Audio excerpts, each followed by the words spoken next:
This is 5 on your side at 4. Focused on you.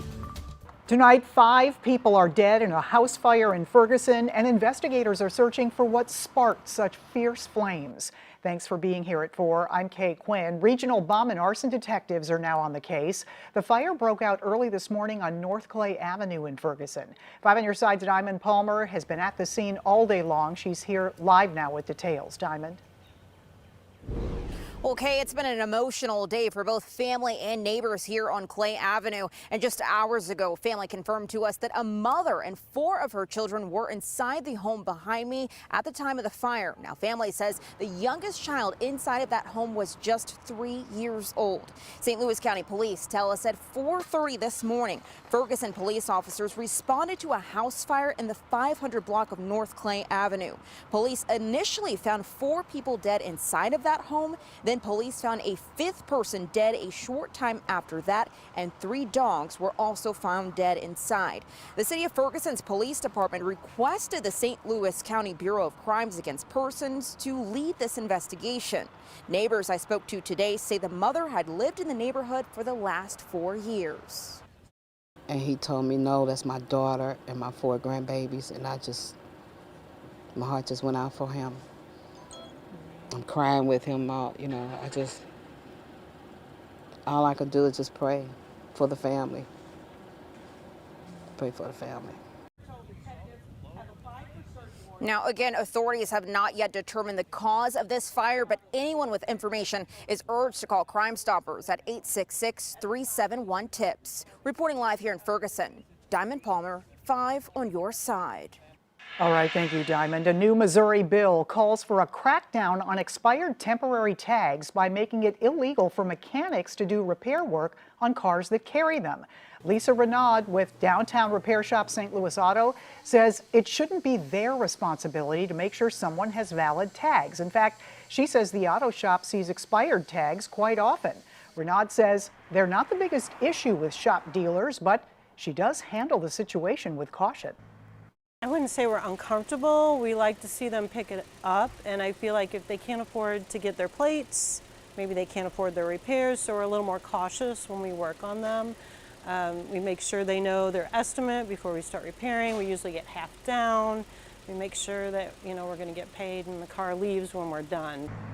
House Bill 1507 was just filed and hasn't been referred to a committee yet. The studio of the late renowned local sculptor and founder of the City Museum, Bob Cassidys, is facing demolition. Now a local group is working to preserve the studio. They say the current owners of the site aren't maintaining the building properly and are calling on the city to stop the demolition. If it doesn't, the group wants the city to put measures in place to preserve the facade, butterfly fence, and concrete statue on the property.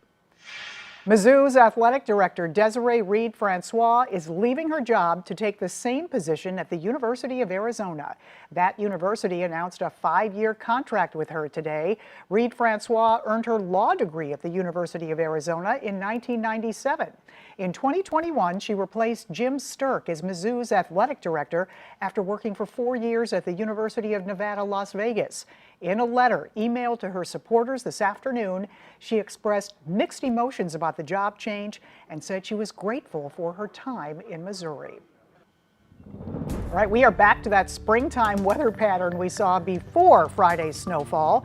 You can see it's just about all melted away at the Missouri Botanical Garden. Good for the plants. Pretty muddy in spots, though. Chief Meteorologist Scott Connell joins us in studio with our Weather First forecast. But we are drying out, Kay, and temperatures this afternoon, even with some snow that was on the ground across parts of the area from this morning still, and even a bit left in some of the shady spots now, temperatures have rebounded pretty nicely across the bi-state area, all things considered, and we're back well into the 50s around the metro. Traffic's also on the roll right now. It looks a lot better in the Chesterfield Valley than it did Friday afternoon, that's for sure. Although you do encounter that slow traffic as you go down the hill into the valley on 4064. Right now, 58 degrees in Creve Coeur, Wildwood's 56, so is Berkeley, so is Edwardsville, as well as Cahokia Heights. 58 coming in from Lambert right now. Nice and mild across the bi-state area at this hour. We do have a little disturbance sliding through southwest Missouri. We can already see the clouds off in the southern and southwestern horizon. That may kick off a couple of stray showers here as we head through the overnight hours for far southern sections, but for most of us, not going to come into play at all. So as we head through the rest of this week, it's a much milder pattern this week. No doubt about that. Spritz far south tonight, and then thunder is possible, Kay, on Thursday. We're tracking that in just a few minutes. All right, we'll see you then. Thank you, Scott. We are less than a week away from the South Carolina Republican primary election. Right now, the state's former governor, Nikki Haley, is looking to get ahead of Donald Trump's lead there.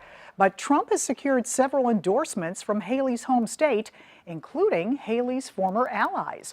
Julia Benbrook reports.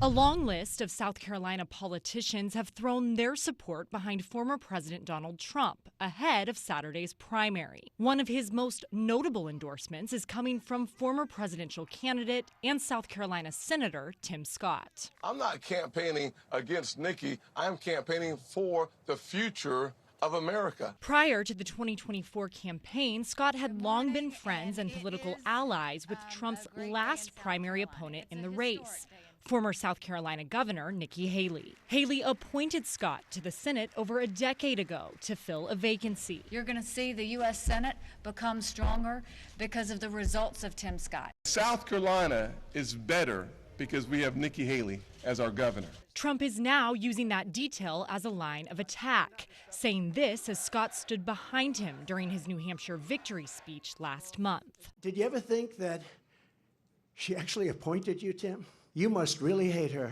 I just love you. In a statement after Trump secured Scott's endorsement, Haley said, quote, "Interesting that Trump's lining up with all the Washington insiders when he claimed he wanted to drain the swamp." This is what the fellas do. The difference is I don't take politics personally. Recent polling shows that Trump still holds a commanding lead in South Carolina, but Haley has vowed to stay in the race no matter the outcome in her home state. Reporting in Washington, I'm Julia Benbrook.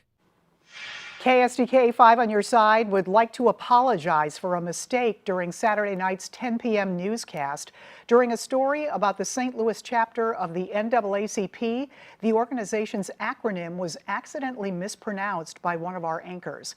We sincerely apologize for the error. Coming up, the most vocal critic of Russian President Vladimir Putin has died in a Siberian prison. Now, tension between the U.S. and Russia is reaching a new high.